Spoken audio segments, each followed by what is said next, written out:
Hello students, मैं आप लोगों को फिर इम्पोर्टेंट क्वेश्चन का कलेक्शन अवेलेबल कराने जा रहा हूं। और आप सबसे पहले यूट्यूब पर जाकर mathematics bye Bharat sir channel को आप सर्च करें, सब्सक्राइब करें।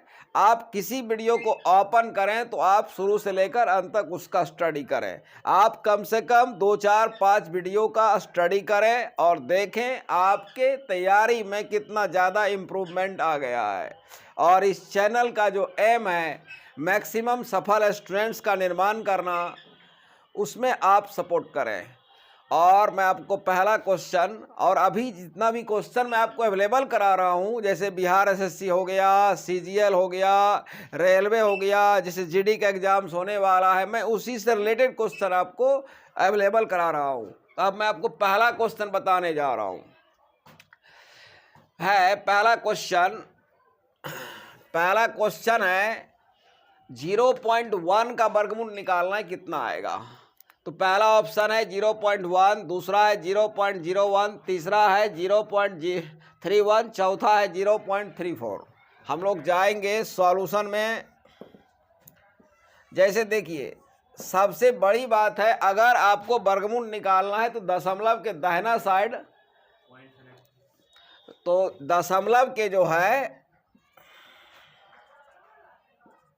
देखिए आपको अगर दशमलव संख्या का वर्गमूल निकालना रहेगा तो आप सबसे पहले क्या करेंगे, दशमलव के दाहिना साइड अंक का संख्या 2 होना चाहिए, 4 होना चाहिए, पूरा जोड़ा में रहना चाहिए मतलब। तो सबसे दिक्कत ये है कि इसको हम लोग क्या करेंगे, 0.10 कर देंगे। और अब इसका हम लोग अब इसमें हम लोग जो है 3 से लगाएंगे, 3 तिया 9 होगा, और यहाँ पर 1 आया। अब हम लोग यहाँ पर क्या करेंगे, दशमलव अगर है, आपको जब भी अंक का जरूरत पड़ेगा तो आप 00 लेते हैं आप, और यहाँ एक बार में लगाएंगे, इसी तरह बढ़ते चले जाएंगे। तो एक बार 3 से लगाए, एक बार 1 से लगाए। हमारा ऑप्शन सी जो है ये राइट आंसर है। आपको याद रखना है, दशमलव के दाहिना साइड हमेशा अंक कितना होना चाहिए, हमेशा। जैसे अगर मान लीजिए दशमलव दिया हुआ है 121, तो इसको दशमलव 121 यहाँ 0 बैठाना है। देखिए यहाँ 3 अंक था, तो क्या अब 1210 का हम लोग वर्गमूल निकालना है।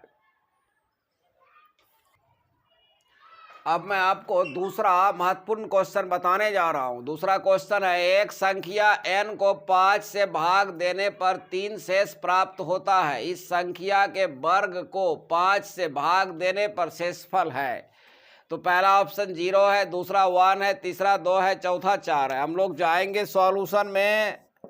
हमको एक संख्या को भाग देना है 5 से, और हमको शेष दिया हुआ है, शेष हमको दिया हुआ है 3। तो हमको फटाक से n का मान चाहिए, तो इसका क्विक आइडिया आप इसको जोड़ दीजिए। आप 5 + 3 बराबर हो गया 8। अब हम लोग 8 का स्क्वायर करेंगे, 64 आएगा, और 64 को हम लोग 5 से काटेंगे, तो शेष हमारा जो है 5 का 5 हो जाएगा, और 5 दूना 10, शेष कितना आया। हमारा ऑप्शन डी जो है राइट आंसर है। अब मैं आपको तीसरा इंपॉर्टेंट क्वेश्चन बताने जा रहा हूँ। तीसरा क्वेश्चन है, 21 + 24 + 27 डॉट डॉट है +51 बराबर व्हाट। पहला ऑप्शन है 324, दूसरा है 396, तीसरा है 416, चौथा है 288। हम लोग जाएंगे सॉल्यूशन में। देखिए 21 है, 24 है, 27 है, और लास्ट में 51 है। ये है जानते हैं, ये एपी है। ये हो गया ए का मान, ये हो गया एल का मान। एपी में एन बराबर फार्मूला होता है, देखिए L - A/D + 1। तो 51 हो गया एल का मान, और ए का मान हो गया 21, डी का मान हो गया 3। डी का मतलब पद का अंतर। 21 के बाद 24, 27, 3 3 यहाँ पर बढ़ रहा है। तो अब हो जाएगा, इसमें ये घटेगा तो हो जाएगा 30/3 अब प्लस 11 आया। और सम का फार्मूला होता है SN बराबर N/2 और A प्लस L। AP में याद रखना है नंबर ऑफ n टर्म का जो सम होता है। n का मान 11 आया और A प्लस L, A का मान 21 है, L का मान 51 है। 11/2 गुना हो जाएगा 1 1 2 और 2 से कट के ये 36 आएगा। 11 6 के 66 के 6, 11 तिया 33, 6 39। हमारा ऑप्शन बी जो है ये राइट आंसर है। आपको याद रखना है एपी में नंबर ऑफ टर्म निकालना है तो इस फार्मूला से, और सम निकालना है तो इस फार्मूला से। अब मैं आपको चौथा इंपॉर्टेंट क्वेश्चन बताने जा रहा हूं। चौथा क्वेश्चन है प्रथम 15 पूर्णांकों का औसत। पहला ऑप्शन है 7, दूसरा 8, तीसरा है 9, चौथा है 10। हम लोग जाएंगे सॉल्यूशन में। तो पूर्णांक जो स्टार्ट होता है वो स्टार्ट होता है प्रथम 15 पूर्णांक है तो हमारा पूर्णांक जो है